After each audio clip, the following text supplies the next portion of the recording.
ঢাকা বিশ্ববিদ্যালয় কেন্দ্রীয় ছাত্র সংসদ ডাকসু নির্বাচনের তফসিল ঘোষণা করা হবে ২৯ জুলাই। সেপ্টেম্বর মাসের দ্বিতীয় সপ্তাহে নির্বাচন হবে বলে জানিয়েছেন ডাকসুর প্রধান নির্বাচন কমিশন। ঢাকা বিশ্ববিদ্যালয়ের সিনেট ভবনে ডাকসু নির্বাচনের অংশীজনদের সঙ্গে তফসিল সংক্রান্ত চূড়ান্ত সভায় এসব সিদ্ধান্ত হয়। রান্নায় আমার ভালোবাসা Jamuna gas stove. Jamuna gas stove, আধুনিক, নিরাপদ ও দীর্ঘস্থায়ী। সবশেষ ডাকসু নির্বাচন হয়েছিল ২০১৯ সালে। সেই সংসদের মেয়াদ পূর্তির পর পেরিয়ে গেছে আরও ৬ বছর। নির্বাচন না হওয়ায় বিশ্ববিদ্যালয়ের সিনেটে নেই শিক্ষার্থীদের প্রতিনিধিত্ব। ৫ আগস্ট আওয়ামী লীগ সরকারের পতনের পর ডাকসু নির্বাচনের দাবি আবার জোরালো হয়। এরপর বিশ্ববিদ্যালয় প্রশাসন দ্রুততম সময়ে নির্বাচন আয়োজনের প্রতিশ্রুতি দেয়।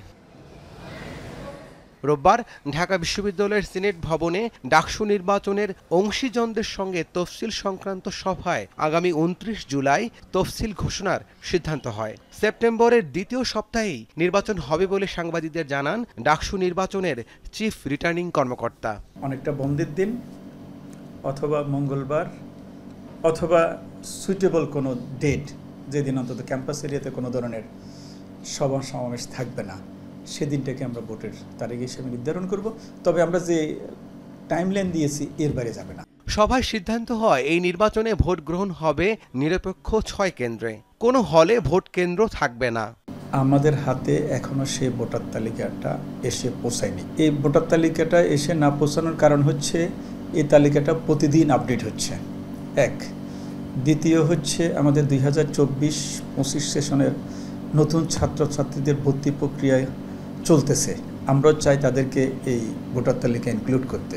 সভায় জানানো হয় ২০১৮-১৯ শিক্ষাবর্ষের যে শিক্ষার্থীদের মাস্টার্সের ফলাফল প্রকাশিত হয়েছে তারা আসন্ন ডাকসু নির্বাচনে ভোটার বা প্রার্থী হওয়ার যোগ্য নন।